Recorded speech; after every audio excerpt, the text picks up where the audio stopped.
law of cosines. Okay, law of cosines is for when you have the other two situations where you have just three sides given, or a side, an angle, and a side. Okay, so you go to set up your law of sines and you realize that you don't have enough information to do it. Then we have this backup, this law of cosines, that can also work. All right.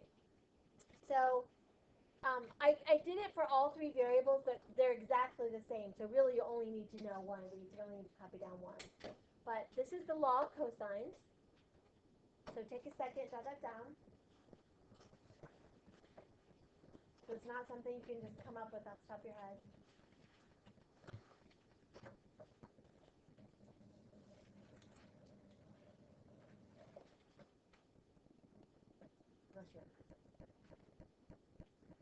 Okay, and what it's sort of like related to the Pythagorean theorem, although this isn't a right, these are for non-right triangles, remember?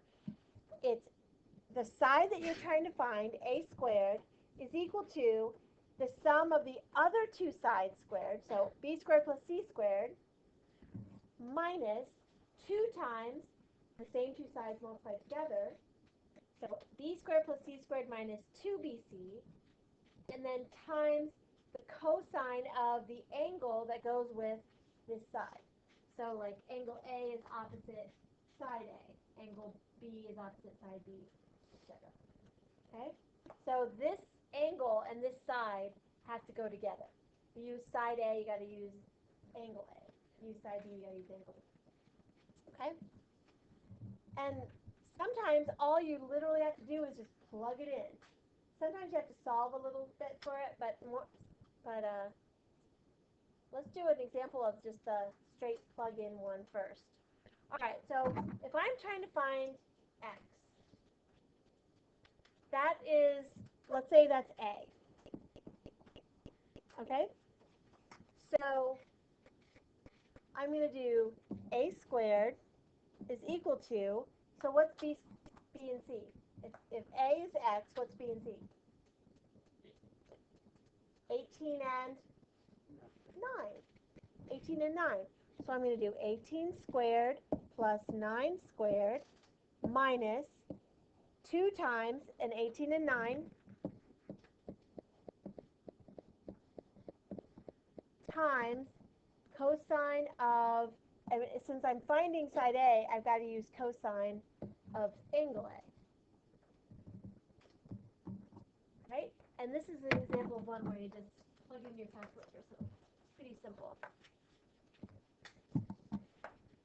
I'm just going to do 18 squared plus 9 squared minus 2 times 18 times 9 times cosine 32. Enter. Okay, now that's a squared. So a squared is equal to 130.232. So a, I just had to take the square root, right? So I do square root of that big thing, 11.4. Okay, so side A is 11.4. Now, once I get another side or another angle, I can use law of sines again, because that's easier. That's just a straight cross multiply. So as soon as I don't have to use law of cosines, I'm going to quit using it. If I wanted to find, like, for instance, this angle, I would do sine of 32 over x. Oh, no, sorry. We know it now. That's the whole idea. So sine of 32 over 11.4 equals sine of x over 9. Okay? And then solve for that way. So I do 9 times sine of 32 equals sine 11.4 times sine of x. Okay? So, oops. Darn it. So I'm going to do sine, write that really fast.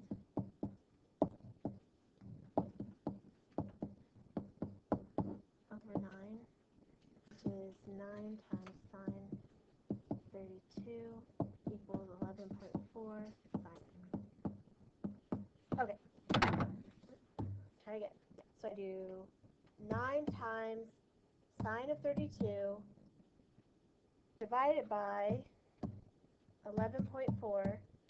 And that decimal is the sine of x. So how do I find x?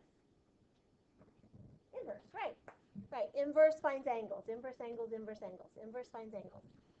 So I do the inverse sine of that decimal. So I get 24.7.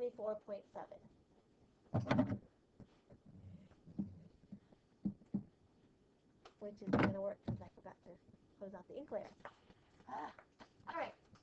Now, this is one of those ones I want to show you. It's a so this angle is 24.7. If I had done the other angle first, like, okay, how would I find that angle right now? Yeah, I would just add these angles up, subtract from 180, right? Because all the angles in a triangle equal 180. So I would just do 180 minus 32 minus 24.7. And I get 123.3. Okay, but, so remember when I said if we have like side angle and we're trying to find the other angle, it could lead to two different answers? Okay, what if I'd found this angle first instead? Well, that's where there are two answers, neither one's wrong. If I had done instead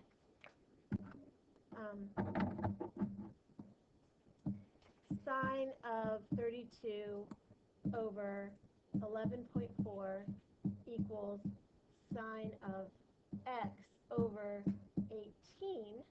So if I had found this angle first instead, okay, that would have been 18 times sine of 32 divided by 11.4, okay, and then I've done inverse sine of that, and that would have given me 56.79. So that's one of those examples where if I had done this angle first, I would have gotten a different answer, 57.8 or 56.8 instead, right? And that's just the problem with when you have a side, and an angle, is that based on, you don't know if that side flipped out this way or came back in that way. So that, I just wanted you to be aware that that could happen. You're going to get two different answers. All right? Okay? Now, what if I have side? This gets a little more complicated because you've got to be really careful to make sure that you solve this correctly, that you're obeying the laws of solving equations. So if I'm looking for x, let's call this a. So I get a squared is equal to b squared plus c squared minus 2 times b times c times cosine, and I don't know what that is. Yeah. Yeah, could be it. Yeah. It doesn't really matter what you call it because it always works. Like if you call it b, then you're just going to use a and c. You know what I mean?